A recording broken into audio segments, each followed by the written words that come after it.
Hi everyone, welcome to the next video from the YouTube channel, The Combat Coach. Today's video is the 5 best weight loss hacks.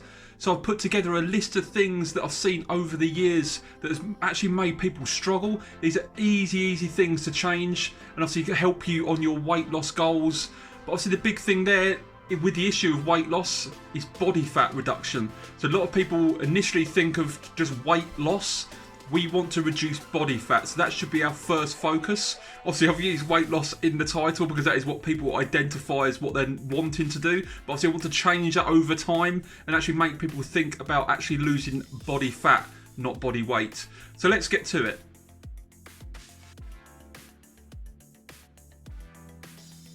So the first step is to work out where you are currently. So what I mean by that is where are you on an exercise and activity point of view, and looking at nutritionally as well. So first off, before I start with anyone I work with, I look at where they currently are. So the reason for that is I can actually see where they are, obviously where they want to be, and we can start to work out how we can make that happen. Okay, it could take, depending on where people start at, it can take a lot longer, or it could take a few months, or even a couple of years even.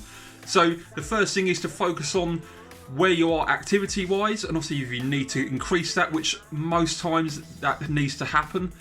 Also nutritionally, how many calories does your body need? Not some diet that's telling you to eat 1,000 calories a day or 1,500 or whatever. How many calories does your body need as well? So the first thing is to find out exactly where you are and what you need to be doing in order to get that start to your journey to becoming a healthier you.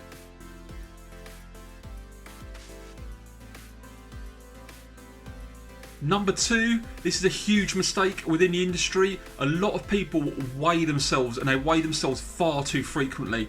So I never tell anyone to not weigh, but I do think people shouldn't weigh as frequently. Some people weigh daily or every couple of days. Mainly I think if you actually weigh yourself at the beginning, so when you start, and I probably wouldn't weigh again for at least 3 or 4 weeks, just so you can actually start to get a true representation of where your body's going with the changes that you've made. If you weigh yourself every day, weight can fluctuate as it's starting to lower. So it can do this, it can go a little bit up and down, up and down, up and down, but it's still actually gradually going down. But if you take that measurement every single day by weighing yourself, you won't see that as going down. Some days you might think I've not lost anything, and I trained so hard yesterday. You've got to stick with it, and obviously we want to try and find ways to keep you motivated. The biggest thing that demotivates people is people that weigh themselves way too frequently, therefore they don't see the dramatic change, and the problem with that is they then end up just giving up what they do. So what we want to do is keep you motivated, but the idea is to weigh yourself less frequently, and actually I prefer to measure. So with the things that a lot of people, my clients, look at, they look at what they wear. So we'll cut that. So the big problem that a lot of people make is that they focus on the weight. I actually like people to focus on the measurement side. The biggest test, even if you don't measure yourself, your clothes will tell you. If you've got a certain, say, size 16 dress or whatever, and you want to obviously drop that, I guarantee you, if you've been training and exercising and eating better and so on, changing a few other habits, when you go to put that size 16 dress on, if it almost just falls down, you know you're going in the right direction. So that tends to be the better way of seeing it, and it's actually a better motivational tool as well. So the idea is stop weighing yourself, or stop weighing yourself as frequently, and actually look at measuring. But even then, measure less frequently so you see the changes over a period of time.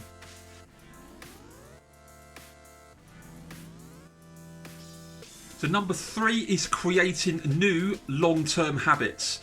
Most people have been trying to lose weight, say 5, 10 years, 20 years even in some cases. And over this period of time, a lot of people have created so many bad habits. So you're not going to change these habits overnight. So when I work with clients, we look at the whole picture of where they're currently at, which we did in number 1. And then what we do is we try to chip away at it, and we try and change a couple of things every couple of weeks, or 3 or 4 weeks even. So what we do is it's less pressure, because you don't want to always change absolutely everything. That can be seen as too much. But if you change a couple of habits, it might be just to be more active from being quite sedentary and doing nothing at all.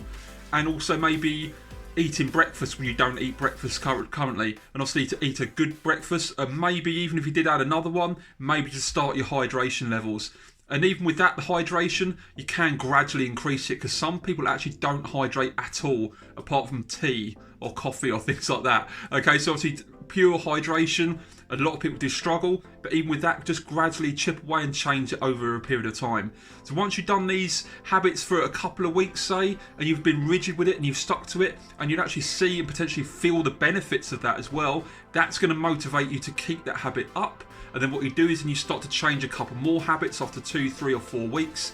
And you can see over a 3, 4, 5, 6 month period, you can change a lot of habits, but for the long term, which is key. Anyone that's getting into being healthier just for short gains, such as a holiday or someone's wedding or whatever, which is fine, but you want to be making long-term changes, so you don't have to do this crash diet or crash plan to get in shape. Once you've changed these habits over a period of time, they'll be long-term, and you won't have to do the big jumps to try and lose weight and drop weight and you put the weight back on and so on. So that's what we want to try and get you out of. But first of all, we need to create new habits that are going to change your life forever.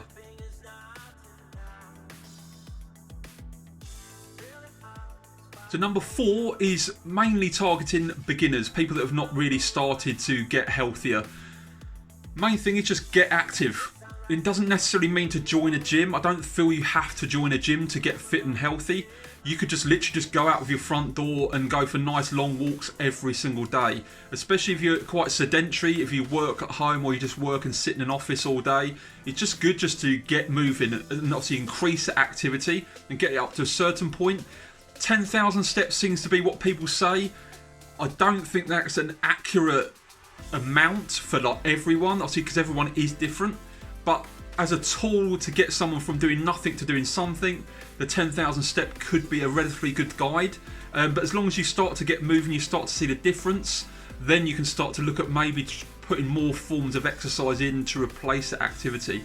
And a big mistake that people do make is when they start to exercise, they might do half an hour hard or an hour hard in the gym, and then that's it. So actually what they do is they don't do anything else at all. They literally just train for that half an hour, then they just sit on the sofa or at their desk or in their car or lay in bed. So you can see it's not just about exercising or doing the workout. You also have to be as active as you can around that as well to help you get optimal results.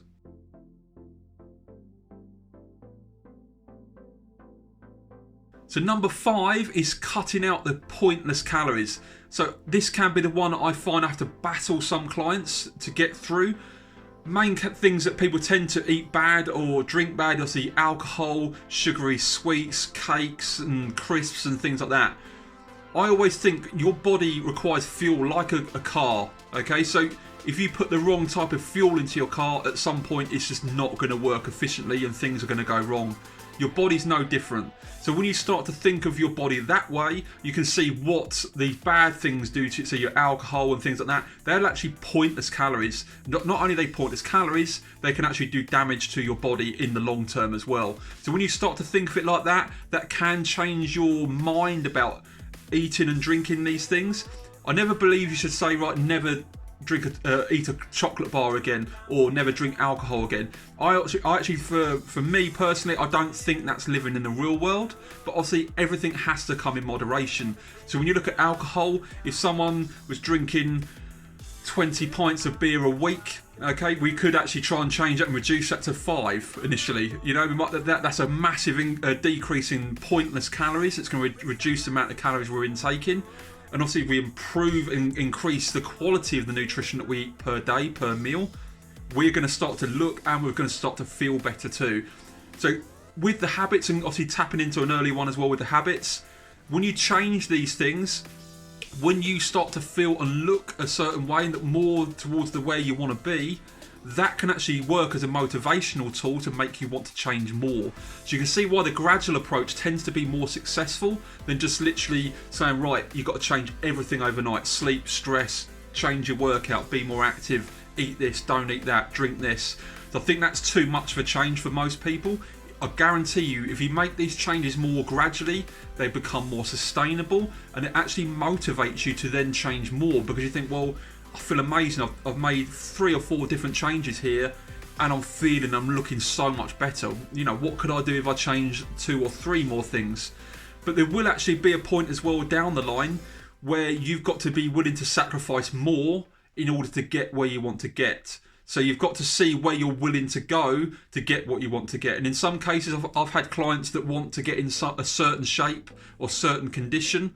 And then when I look at what they're willing to sacrifice to get there, it doesn't match. So we have to sort of bring that back a little bit. And obviously they've got to drop their target maybe potentially, because they're never going to get where they want to get, because they don't want to give up alcohol, or they can't really train that frequently, or so on. So you can see their goals and their targets are going to be restricted.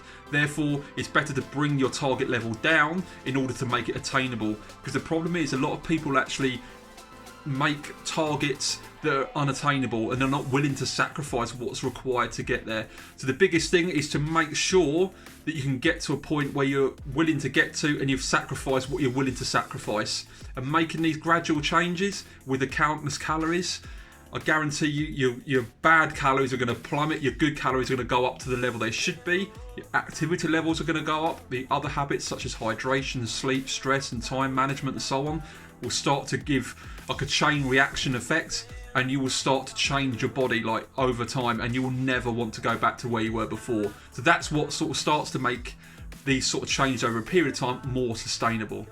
So there you have it. They are my 5 best weight loss hacks. Obviously there are plenty of other areas too, but these are sort of 5 main ones I tend to target with the people that I work with on an individual or an online basis. So feel free to go back through this video and pick the points that you can change and take things on board and try and make these changes for the long term and not the short term.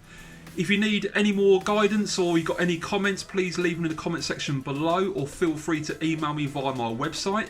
In the meantime, stay fit, stay healthy, and I'll see you again soon.